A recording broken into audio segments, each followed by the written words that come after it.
கொஞ்சம் கற்பனை பண்ணி பாருங்க. உங்களுக்கு ஒரு நஞ்சு தடவன அம்பு குத்துருச்சு. ஐயோ! என்ன ஒரு ஆரம்பம் இது! ஆமா, குடல் சரிஞ்சு ரத்தம் கொட்டிட்டு இருக்கு. உங்கள காப்பாத்த ஒரு டாக்டர் பதறி அடிச்சுட்டு ஓடி வர்றாரு. சரி. அவர் அந்த அம்ப உருவ போறாரு. அந்த நொடியில நீங்க அவரை தடுத்து நிறுத்துறீங்க. ஏன் என்னாச்சு? நிறுத்துங்க. எனக்கு ட்ரீட்மெண்ட் குடுக்கறதுக்கு முன்னாடி இந்த அம்ப எய்தவன் யாரு? அவனோட ஜாதி என்ன? இந்த அம்பு எந்த மரத்துல செஞ்சது? இதுல தடவுன நஞ்சு எந்த செடியிலிருந்து எடுத்தது? இதையெல்லாம் நீங்க எனக்கு விளக்கினா மட்டும்தான் அம்பை எடுக்க விடுவேன் அப்படின்னு சொல்றீங்க. இது கேக்குறதுக்கே ரொம்ப பைத்தியக்காரத்தனமா இருக்கே.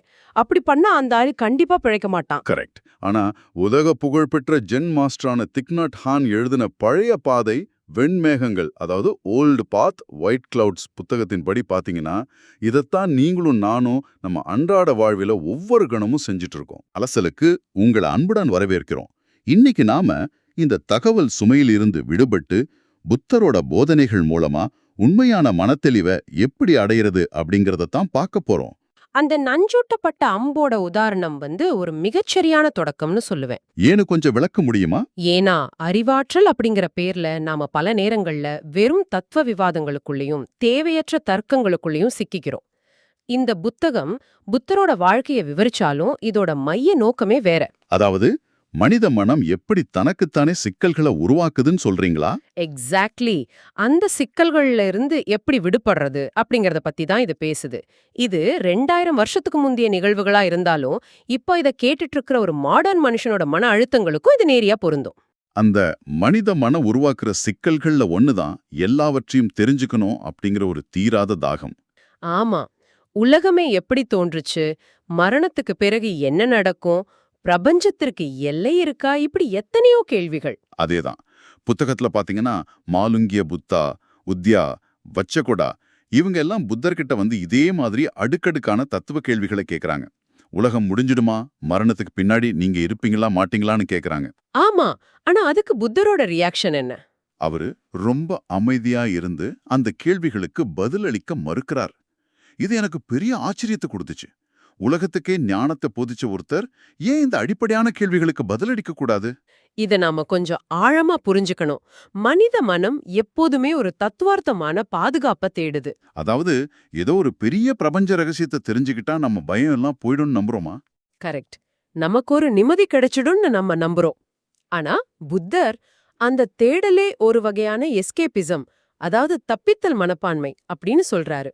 ஓஹோ, நிஜத்துல இந்த தப்பிக்க பாக்குறோமா? ஆமா.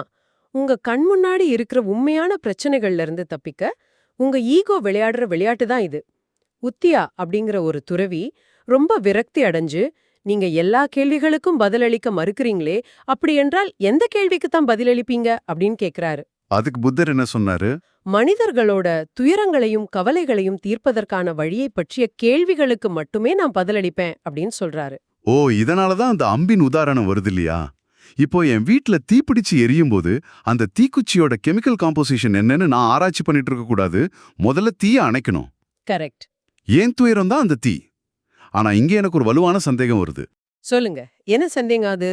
நாம பிரபஞ்சத்தை பத்தி அறிஞ்சிக்கவே கூடாதுன்னு புத்தர் சொல்றாரா? மனிதர்களோட அறிவியல் தேடலோ உலகை அறியும் தத்துவங்களோ முற்றிலுமா தேவையில்லையா? வெறுமனே துயரத்தை தீக்கிறது மட்டும்தான் வாழ்க்கையான்னு அவர் உலக அறிவை நிராகரிக்கிறாரா? கண்டிப்பா இல்ல. அவர் அறிவையோ தத்துவத்தையோ நிராகரிக்கல. ஆனா அந்த தத்துவங்களை நாம எப்படி பயன்படுத்துறோம் அப்படிங்கறதுல ஒரு பெரிய எச்சரிக்கையை முன்வைக்கிறாரு. என்ன மாதிரி எச்சரிக்கை? தத்துவம் அப்படிங்கிறது ஒரு கருவிதான், அதுவே முடிவான உண்மை கிடையாது. இத விளக்க அவர் தெப்பம் அல்லது படகு பத்தின ஒரு மிகச்சிறந்த உதாரணத்தை பயன்படுத்துறாரு. தெப்பம்னா அந்த மரக்கட்ட படகு அதானே? ஆமா. போதனைகள் கோட்பாடுகள் எல்லாமே ஒரு சீறி பாயும் ஆற்ற கடக்க பயன்படுற தெப்பம் மாதிரி தான். அந்த தெப்பத்தோட உதவியால நீங்க ஆற்றோட மறுகரைய, அதாவது பாதுகாப்பான இடத்த அடைஞ்சிட்டீங்க. கரையை அடைஞ்ச பிறகு அந்த தெப்பத்தை என்ன செய்வீங்க? அது அங்கே விட்டுட்டு பயணத்தை தொடருவேன். சரியா சொன்னீங்க.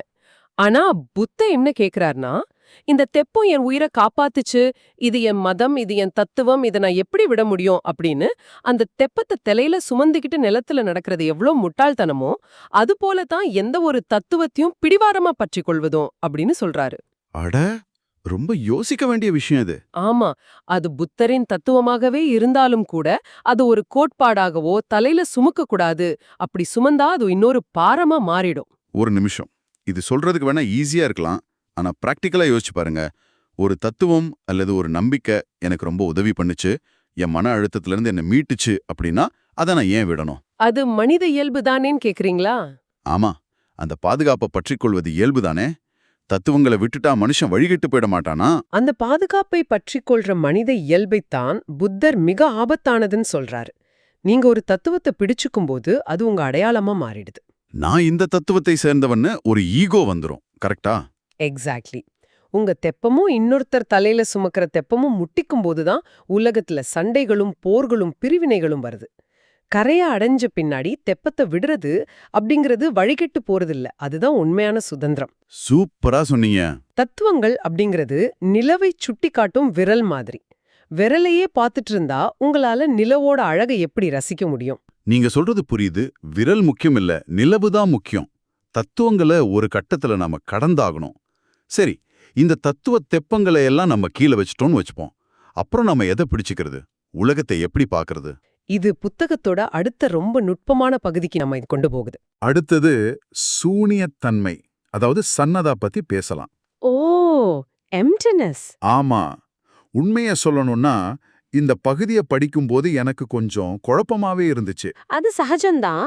சூனியம் அப்படிங்கிற வார்த்தையை கேட்ட உடனே பலருக்கும் எல்லாமே மாய, எதற்குமே வர்த்தமில்ல அப்படிங்கிற மாதிரி ஒரு விரக்தி மனப்பான்மை வந்துரும். கரெக்ட், எனக்கும் அப்படிதான் தோணுச்சு. ஆனா புத்தர் சொல்ற அர்த்தம் அது கிடையாது.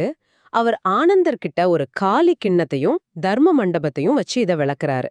ஒரு தர்ம மண்டபத்துல பிக்குகள் தியானம் பண்ணிட்டு இருக்காங்க. அங்க சந்தக்கடையோ மாடுகளோ கிடையாது. சரி, இப்போ அந்த மண்டபம் காலியா இருக்கு அப்படின்னு நம்ம சொல்ல முடியுமா? மாடுகள் இல்லாததால காலியா இருக்கு, ஆனா பிக்குகள் இருக்கிறதால நிறைஞ்சுதானே இருக்கு. அதுதான் விஷயம். அதே போல ஒரு தண்ணீர் கிண்ணத்தை எடுத்துப்போம். கிண்ணத்துல இருந்த தண்ணிய கீழே ஊத்திட்டு, இப்போ இந்த கிண்ணம் காலியா அப்படின்னு புத்தர் கேக்குறாரு. ஆனந்தர் ஆமா காலியா இருக்கு அப்படின்னு சொல்றாரு. அதுக்கு புத்தர் என்ன பண்ணாரு? உடனே புத்தர் கிண்ணத்தை தலைகீழா கவிழ்த்து, இது தண்ணீரால் காலியா இருக்கலாம், ஆனா காற்றால் நிறைந்திருக்கு அல்லவா அப்படின்னு கேக்குறாரு. காலி அல்லது முழுமை அப்படிங்கிறது தன்னிச்சையா தனித்து இயங்குற ஒண்ணு கிடையாது. ஓ, எதனால காலியா இருக்கு, எதனால நிறைந்திருக்கு அப்படிங்கறத பொறுத்துறதுன்னு சொல்றீங்களா? ஆமா, சூனியத்தன்மை அப்படிங்கிறது இல்லாமை கிடையாது, அது தனித்தன்மை இல்லாமை. அதாவது empty of a separate self. இங்கதான் எனக்கு அந்த பெரிய சந்தேகம் வருது. இத கேட்டுட்டு இருக்கிற உங்களுக்கும் இந்த சந்தேகம் கண்டிப்பா வரலாம். என்ன சந்தேகம்? எல்லாமே சூனியம், எதற்கும் தனித்தன்மை இல்ல, நிரந்தரமான நான் ஒண்ணு இல்லைனா, இப்ப இத கேட்டுட்டு இருக்கிற நீங்க யாரு, நான் யாரு? நாம் அனுபவிக்கிற இந்த இன்பம், துன்பம், காதல், கோபம் எல்லாம் வெறும் மாயையா? கேக்குறதுக்கே கொஞ்சம் பயமுறுத்துது இல்லையா? ஆமா, நான் அப்படிங்கிற ஒரு ஆளே இல்லையான்னு தோணுது. இது ரொம்ப நியாயமான கேள்விதானே? கண்டிப்பா. நான் இல்லைன்னு புத்தர் கூறும்போது, நீங்க உடல் ரீதியா உயிரோட இல்லேன்னு அவர் சொல்லல. தனித்து இயங்கும் ஒரு நான் உங்ககிட்ட இல்ல அப்படின்னு தான் சொல்றாரு. இதை இன்னும் கொஞ்சம் ஈஸியா விளக்க முடியுமா? இதை கேட்டுட்டு இருக்கிற நேயர்கள் மிக எளிதா புரிஞ்சுக்க, இப்போ உங்க கையில இருக்கிற ஸ்மார்ட் போனையும் எடுத்துக்கலாம். அந்த மொபைலுக்குன்னு தனித்தன்மை இருக்கா? தனித்தன்மைனா? ஆப்பிரிக்கால வெட்டி எடுக்கப்பட்ட கனிமங்கள், ஆசியாவுல செஞ்ச உதிரி பாகங்கள், அமெரிக்காவுல உருவாக்கின சாஃப்ட்வேர், இது எல்லாத்தையும் இயக்குற கரண்ட், உலகை இணைக்கிற இன்டர்நெட், இது எல்லாம் சேர்ந்து ஒரு தொகுப்பு தான் உங்க மொபைல். ஓ, கரெக்ட். இதுல கரண்ட்டையோ கனிமங்களையோ தனித்தனியா பிரிச்சுட்டா அங்க மொபைல்னு ஒண்ணு தனியா இருக்கா? இல்ல. அது போலதான் நீங்களும். ஆஹா, இந்த உதாரணம் ரொம்ப தெளிவா இருக்கு. அந்த மொபைல் எப்படி பல விஷயங்களோட தொகுப்போ அது போலதான் நானும். சரியா சொன்னீங்க. இதத்தான் புத்தகத்துல போதி மரத்து விதையின் மூலம் புத்தர் விளக்குறாரு. ஒரு சின்ன விதையில இருந்து பெரிய போதி மரம் வளருது. மரம் வளர தொடங்குன உடனே அந்த விதை எங்க போச்சு? அது இறந்துருச்சா? இல்ல, விதை இறக்கல, அது மரமா உருமாறி இருக்கு. அந்த மரத்துக்குள்ள விதையோட தன்மை தொடர்ந்து வாழ்ந்துட்டு தான் இருக்கு. விதையும் மரமும் பிறப்பு இறப்பு அற்றவை. இத அலைகளும் கடலும் உதாரணத்தோடு இணைச்சு பாருங்க. அலைகளும் கடலுமா? ஆமா, கடல்ல அலைகள் தோன்றி மறையலாம். ஒரு அலை உருவாகுது, கரையில மோதி உடையுது. அந்த அலை பிறந்து இறந்துடுச்சு போல தோணும். ஆனா அந்த அலை அது உண்மையில் என்ன? அது தண்ணீர் தான். ஓஹோ, அலை எந்த வடிவத்துல இருந்தாலும் அது எப்போதுமே நீராகவே இருக்கு. எக்ஸாக்ட்லி.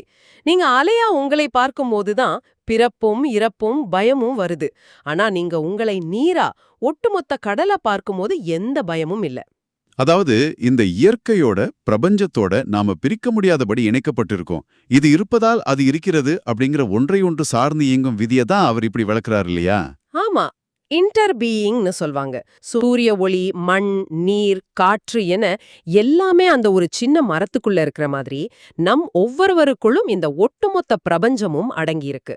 நான் அப்படிங்கிறது என் உடல் மட்டுமல்ல, என் மூதாதையர்கள், நான் உண்ணும் உணவு, நான் சுவாசிக்கும் காற்று என அனைத்தோட வெளிப்பாடுதான் நான். ஆமா, இந்த தனித்தன்மை இல்லாமை அப்படிங்கறத புரிஞ்சுக்கிறது தான் உண்மையான விடுதலையின் முதல் படி. மரணம் அப்படிங்கிற பயத்தை இது அடியோடு நீக்குது. ஏன்னா எதுவும் அழிவதில்லை, எல்லாம் உருமாறுது அப்படிங்கறத இது தெளிவாக்குது. சரி, நாம தனித்து இயங்காத அலைகள் அப்படிங்கறத புரிஞ்சுக்கிறது ஒரு மாபெரும் தத்துவ உண்மையா இருக்கலாம். ஆனா இது எப்படி ஒரு மனுஷனோட அன்றாட பிரச்சனைகளை, மன அழுத்தத்தை தீர்க்கும்? நல்ல கேள்வி. இதத்தான் புத்தகத்துல விடுதலையின் 3 வாயில்கள், அதாவது 3 கேட்ஸ் ஆஃப் லிபரேஷன் குறிப்பிடுறாங்க இல்லையா? அத பத்தி சற்று விரிவாக பேசலாமா? கண்டிப்பா. அந்த 3 வாயில்கள் சூனியத்தன்மை, அடையாளமற்ற தன்மை மற்றும் நோக்கமற்ற தன்மை. நாம ஏற்கனவே சூனியத்தன்மையை பத்தி விரிவாக பார்த்துட்டோம். ஆமா. அடுத்தது என்ன? அடுத்தது அடையாளமற்ற தன்மை, அதாவது சைன்லெஸ்னஸ். உலகத்தை வெறும் பெயர்களாலும் வடிவங்களாலும் மட்டும் பார்க்காம அதோட உண்மையான இயல்பை பார்க்கறது. வானத்துல மிதக்கிற ஒரு மேகத்தை எடுத்துப்போம். சரி.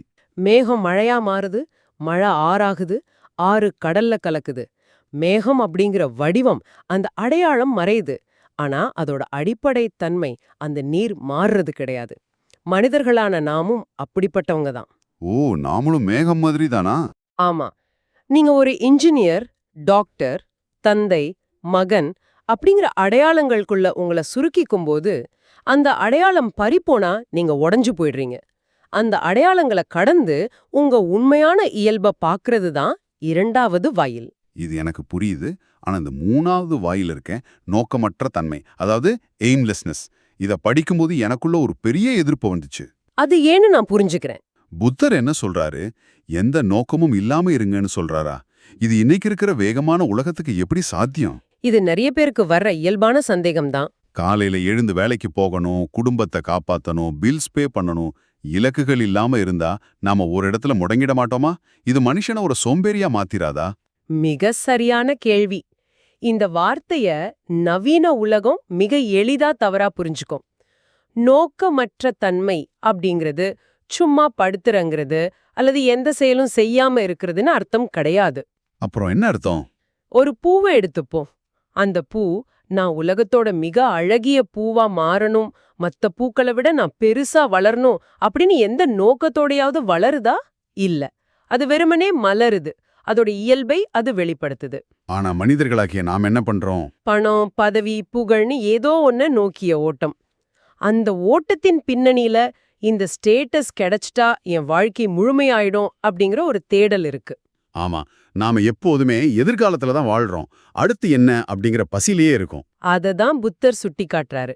நீங்க எதை தேடுறீங்களோ அதுவாகவே நீங்க ஏற்கனவே இருக்கீங்க, வெளியில தேட ஒண்ணுமில்ல அப்படின்னு சொல்றாரு. அட, கேட்கவே ரொம்ப அமைதியா இருக்கே.